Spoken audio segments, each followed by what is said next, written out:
I woke that morning in my Chicago apartment with the weight of January pressing hard against the glass cold and impatient, as if it had unfinished business with me.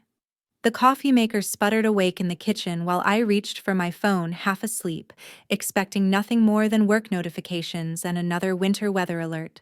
Instead, one message stopped everything. From my mother, Karen Reed. No hello. No explanation, just a blunt sentence.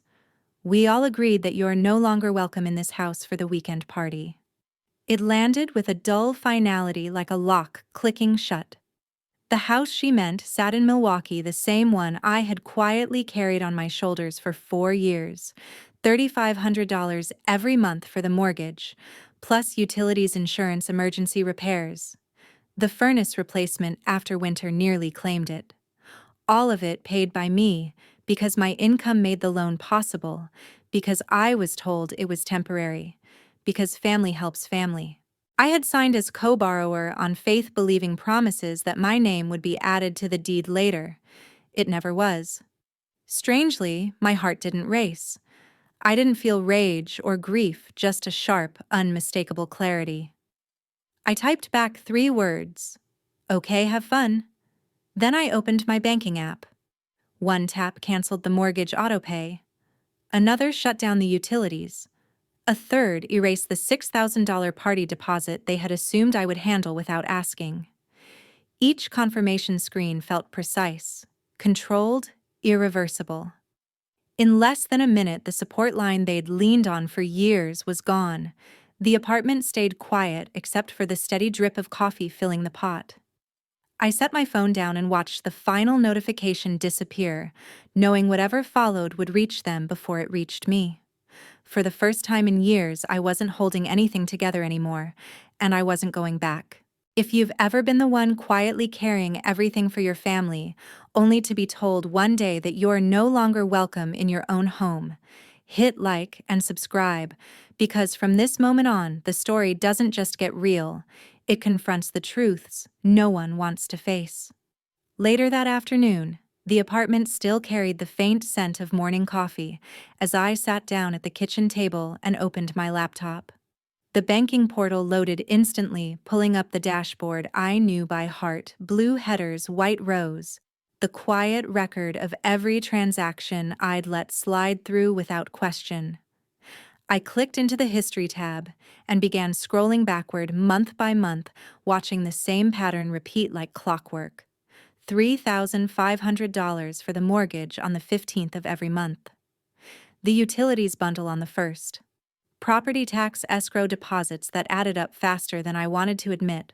Then the one-offs, the plumber after the basement flooded the electrician when the wiring failed inspection, the new furnace installed during that brutal winter freeze 2 years back.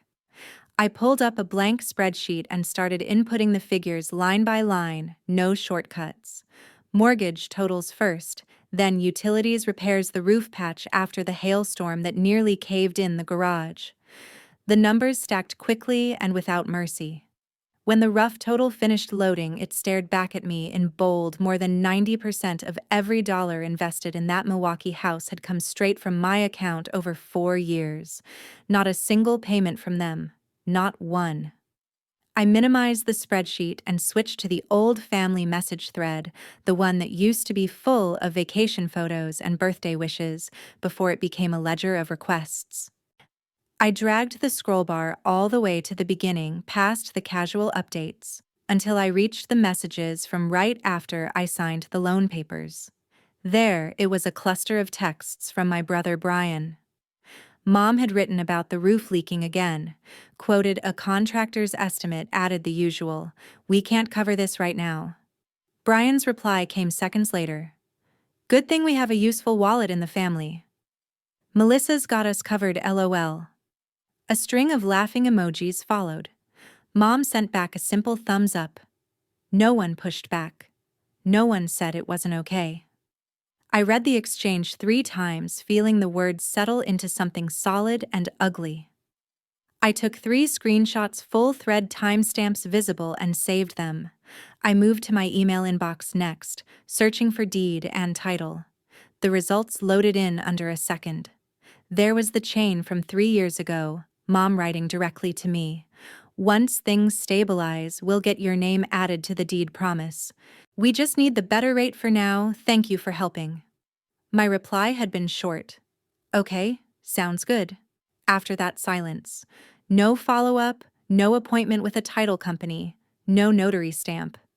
Nothing. I highlighted the entire conversation, copied it, and pasted it into a new document.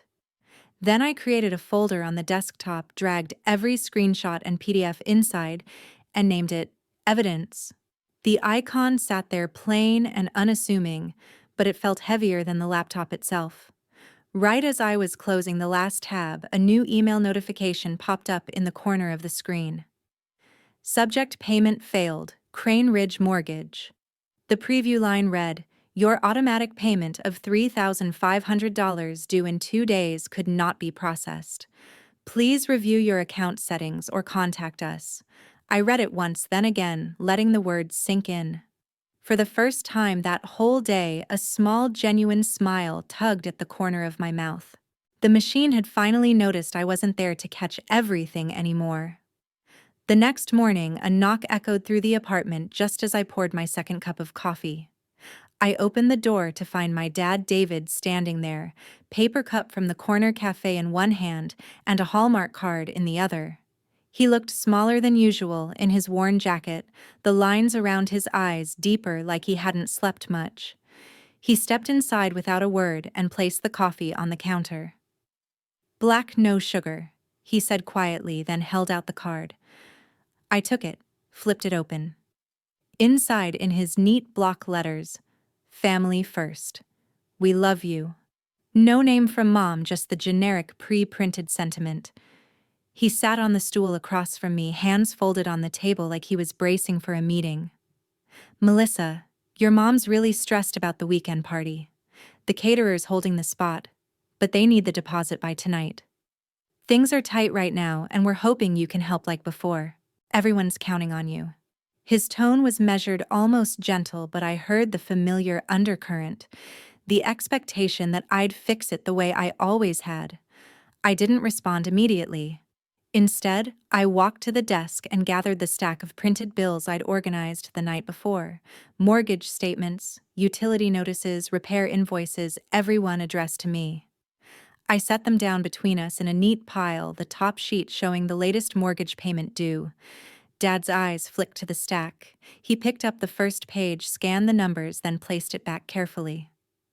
"I know you've done a lot," he began, voice lower now. "But family helps family. That's how it's always been. Your mom said we all agreed on the party, and she didn't want to burden you with the planning because you're so busy with work. She mentioned you're too independent these days, always doing your own thing in the city." The words came out like a confession he hadn't planned to make, hanging in the air between us. I leaned against the counter, arms crossed. "Dad, I've been paying for that entire house for 4 years. Every mortgage payment, every utility bill, every repair. You and Mom never contributed a single dollar.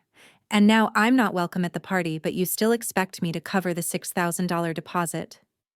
My voice stayed even, but each sentence carried more weight than the last. He shifted fingers, tapping once on the card. "It's not about the money," he said, quieter, almost pleading. "We're family. We support each other. Without your help, things fall apart." His voice cracked on the last words, a small tremor that betrayed the strain he'd been hiding. I met his eyes directly. "No, I'm not sending another cent. I'm done." The refusal came out clean and final, no room for negotiation. He stared at me for a long moment, mouth opening once as if to argue, then closing again. He stood slowly, shoulders slumping just a fraction. He didn't say goodbye. He just nodded once, like he'd known this was coming, and walked to the door. The card stayed on the table where he'd left it, envelope slightly bent, the words, "Family first," facing up. As the door clicked shut, I looked down at the note and wondered if they would ever see anything beyond the money I'd been sending, or if that was all I'd ever been to them. That afternoon, I got behind the wheel and headed north on the interstate toward Milwaukee, the road stretching out like a straight line of resolve I couldn't ignore anymore. Traffic was light, the winter sky flat and gray, but my grip on the steering wheel stayed tight every mile, feeding the quiet certainty that had built inside me since morning. I didn't rehearse lines or second-guess the drive. I just went.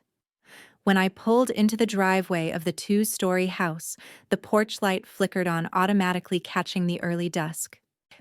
I walked up the steps and knocked once. The door swung open fast.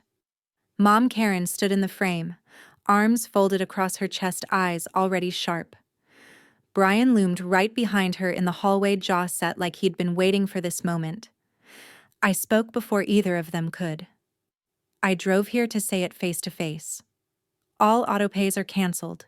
The mortgage, the utilities, the insurance, none of it continues.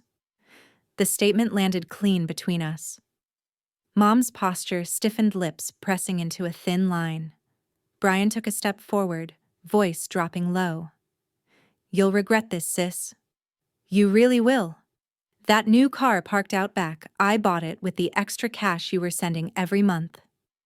You think you can just flip a switch and leave us hanging?" I reached into my coat pocket, pulled out my phone, and opened the screenshots I'd taken earlier. I turned the screen toward them so they could read Brian's own words from years ago. "Good thing we have a useful wallet in the family." The laughing emojis looked even uglier in the porch light. Mom's gaze flicked to the text, then darted away, cheeks flushing. "That was just talk," she said quickly, voice rising. "You're taking it out of context. We never meant it like that." Brian snorted, crossing his arms tighter. "You always act like you're above us, Melissa. Too good for the family. Selfish doesn't even cover it." I held their stares without flinching. Selfish would be keeping the money flowing while you pretend I don't exist. I paid for this house, for the roof, for the furnace, for everything, and you still decided I'm not welcome. That ends today. Mom opened her mouth to argue, but nothing came out at first. When she finally spoke, her tone cracked. "You're breaking everything we built." Brian shook his head, muttering, "You're unbelievable." I didn't wait for more. I turned on my heel and walked back to the car, the cold air sharp against my skin. The door slammed behind me louder than it should have, but I didn't look back. As I reversed out of the driveway and merged onto the highway, a rush of something clean and light filled my chest, relief that felt almost physical, like dropping a weight I'd carried too long. The road home stretched ahead, empty and open. Halfway to Chicago, my phone buzzed once on the passenger seat. I glanced down at the screen. A text from Brian. "You just ruined everything." The evening after the drive back to Chicago, I settled on the couch with my phone and started scrolling through the day's notifications. Facebook opened first, the feed loading with its usual mix of sponsored posts and updates. The top one stopped me cold. Mom Karen had posted a photo of the Milwaukee house transformed for the party, warm lights strung across the porch, a long table set with flowers and candles, everything staged like a magazine spread. The caption read, "Blessed to host our weekend gathering with our own hard work and love. Grateful for this home we built together." Hundreds of likes had poured in already, neighbors and old friends commenting below. "You deserve this celebration. What a beautiful space." Inspiring family goals. Each praise felt like another layer of polish on a story that wasn't true. A text notification slid in from my cousin Kimberly. I opened it right away. She had sent an audio file and a brief note. "Heard this today. Thought you needed to know. Sorry." I hit play. Mom's voice filled the quiet room mid-conversation with someone. "Melissa's always been the spoiled city girl who thinks money makes her better than everyone else. Good thing she keeps sending the checks so we can actually enjoy life." The clip ended abruptly, but the words lingered. Below the audio, Kimberly had attached screenshots from the family group chat, Brian replying with a fire emoji, another relative adding, "She owes us for all the years anyway." No one challenged it. No one said it was wrong. I saved the audio and screenshots directly into the evidence folder, my thumb steady even as a familiar ache spread through my chest. The pain hit hard, deep, and raw, but it tangled with anger that sharpened everything into focus. Those perfect posts on Facebook always hid the real story, the way people curated their lives online to look flawless, while the truth stayed buried underneath. This time, the contrast felt unbearable. Mom wasn't just hosting a party. She was selling a version of events where she and Dad were the hard-working center, where the house and the lights and the table were all their accomplishment. She was doing it knowing exactly who had funded every detail, knowing she had already decided I didn't belong there. I set the phone down and stared at the blank wall across the room. The decision settled in quietly but completely. I couldn't let her keep building that lie in public. Not after everything. The anger wasn't wild anymore. It was clear, steady, and ready to move. 2 days later, I drove to the Milwaukee branch of the bank to meet with the loan specialist. The parking lot was half full, the building's glass facade reflecting the pale winter sky. I walked inside, the air cool and quiet, and followed the teller's directions to a small glass office. Claire, the specialist, greeted me with a firm handshake and pulled up the account on her monitor. She scanned the details, then turned the screen slightly so I could see. Your co-borrower on the mortgage. Parents are primary owners on the deed. Every payment since origination has come from your account, consistent, no missed drafts until recently. She explained the realistic paths forward. Your parents could refinance solely in their names if their credit and income qualified, or they could list the house for sale to satisfy the loan. If neither happened, missed payments would trigger default notices leading to foreclosure proceedings after the standard grace periods. She slid a single-page form across the desk. This is your voluntary notice of intent to discontinue payments. It states you no longer consent to act as the sole payer and creates an official record. Signing it protects your position if disputes arise later. I read the concise wording signed at the bottom and watched her stamp and scan it into the system with a quiet beep. The meeting wrapped up quickly. I thanked her, stood, and headed back through the open lobby toward the exit. Halfway across the marble floor, I saw Mom Karen in the teller line, clutching an envelope, her posture rigid. She noticed me at the same instant, eyes widening. She stepped out of line and closed the distance, fast voice dropping to an urgent whisper. Melissa, wait. We can fix this. The house means everything to us. Don't throw it away over one disagreement. 2 customers in line turned their heads slightly, the low hum of the bank making her words carry further than she intended. I stopped and faced her. Mom, you decided I wasn't welcome. You made that choice. You can't expect me to keep paying after that. Her face flushed as she realized people were listening. A teller paused mid-counting cash. An older woman in line adjusted her glasses to watch. Mom's whisper turned sharper. You're humiliating the whole family right here in public.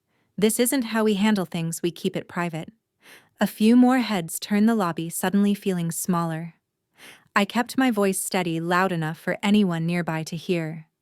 You made it public when you posted about the house like it was all your hard work. You can't hide the truth now. Mom's hand shook slightly, her envelope crinkling in her grip. You're ruining everything we've built, she said louder than before, almost pleading. This isn't fair. I held her gaze. You made your choices long ago. Live with them. Without another word, I turned and walked out through the glass doors. The cold air rushed in as I crossed the parking lot to my car. I slid behind the wheel, started the engine, and sat there for a moment. The bank's windows glowed faintly behind me, but I knew whatever came next would hit harder than any conversation. The storm was no longer approaching, it had already begun. That night in the apartment, the phone erupted into a frenzy on the coffee table. Mom's name flashed across the screen over and over, 35 missed calls in under an hour, relentless, each vibration echoing the panic she couldn't contain. I let the first wave ring through without touching it, then silenced the ringer and opened the voicemail list. The messages played one after another on speaker. The earliest ones were sharp with fury. "You think you can just cut us off like this? We'll take you to court. You have no idea what you've started." Later ones softened into desperation. "Melissa, please call me. The house needs repairs. We can't handle this alone. Don't turn your back on your own family." By the final message, her voice broke completely, repeating the same plea in a shaky whisper. I deleted them all without saving a single one. While the calls kept coming, an email notification slid in from my brother Brian. The subject line read, "Legal action." The body was brief and pointed. "We'll see you in court. You can't just abandon your responsibilities. Lawyer is reviewing everything now." I scanned it once, then closed the window. I knew the reality of U.S. law too well. A competent attorney would tell them the same thing as co-borrower. I had every right to stop voluntary payments on a property I didn't own and wasn't welcome in, especially with clear documentation of the arrangement. Threats like that rarely held up when the facts were laid out. The email felt more like noise than a real danger. I ignored the remaining buzz and opened my email client. I attached the complete evidence folder, every saved screenshot, audio recording, transaction log, and document, and drafted a short message to the Milwaukee Reporter. I kept the language straightforward: confirmation of the payment history, the co-borrower status without deed inclusion, the recent exclusion from family events, and the public posts that misrepresented the situation. I hit send and waited. Less than 10 minutes passed before the reply appeared: "All materials received. Everything aligns with public records. Story will go live tomorrow. Thank you for sharing the truth." I closed the laptop and leaned back against the cushions. The phone had finally gone silent, the screen dark for the first time in hours. The apartment felt still, almost too still, as if the weight of the day had settled into the walls. I stared up at the ceiling and wondered whether the truth would really bring any kind of freedom, or if it would simply make the fallout even more painful. A week later, the delinquency notice landed at the Milwaukee house like a quiet bomb. The bank's letter was formal and unforgiving. The mortgage had gone unpaid. Late fees were stacking, and the clock had started on default proceedings. Mom and Dad's credit scores took the hit almost immediately. Reports showed drops of over 100 points each, slamming the door on any quick refinance new car loan or even a modest home equity line. The damage wasn't abstract. It was real, the kind that ripples through everyday life in America: higher insurance rates, denied credit cards, the slow erosion of financial breathing room. The local Milwaukee paper published the story the same afternoon. The headline cut straight: "Community event hosted by local couple funded entirely by excluded daughter." The article detailed the payment history from my account, the co-borrower arrangement without deed ownership, the recent family exclusion, and the contrast with Mom's social media posts, claiming the house and party were built on their own hard work. Comments exploded under the online version. Neighbors who had liked the original party photo now wrote, "I had no idea. This explains a lot. She should have been there." The truth spread like wildfire through the community feed, turning praise into awkward silence. Mom tried to fight back with a late-night Facebook post: "We're facing tough times and could use any support the community can offer. Thank you for understanding." It received a handful of sympathetic hearts at first, then a wave of unfollows as people quietly distanced themselves. The post sat there exposed and unanswered while the story continued to circulate. The bank issued the official foreclosure notice soon after. Wisconsin law gave them a 3 to 6 month window before potential auction. They would have to sell the 2-story house they had always shown off or find a way to catch up, but with the credit scores wrecked, options were few. They'd likely end up in a smaller rental or a cheaper place farther out, the home they paraded as their achievement, slipping away piece by piece. The last attempt came in the form of a call from a family attorney. The voicemail was polite and professional. "This is Attorney Reynolds regarding the mortgage matter. Your parents have asked me to contact you. Please return my call to discuss resolution. I listened to it once, then blocked the number along with every other one tied to them. Mom, Dad, Brian even extended relatives who might relay messages. The phone went completely silent, the final connection severed. In America, family isn't blood when it turns toxic, it's the people who honor your boundaries and don't exploit your generosity. True independence brings freedom you can't buy, and the truth, however brutal, is the most powerful defense you can ever build for yourself. Now, whenever I think of that house in Milwaukee, I only see the lesson it left behind, and maybe many others have faced a moment like that in their own lives. Thank you all for taking the time to watch the video. If you found this story meaningful, don't forget to like, leave a comment sharing your thoughts, and subscribe to the channel so you don't miss any upcoming videos.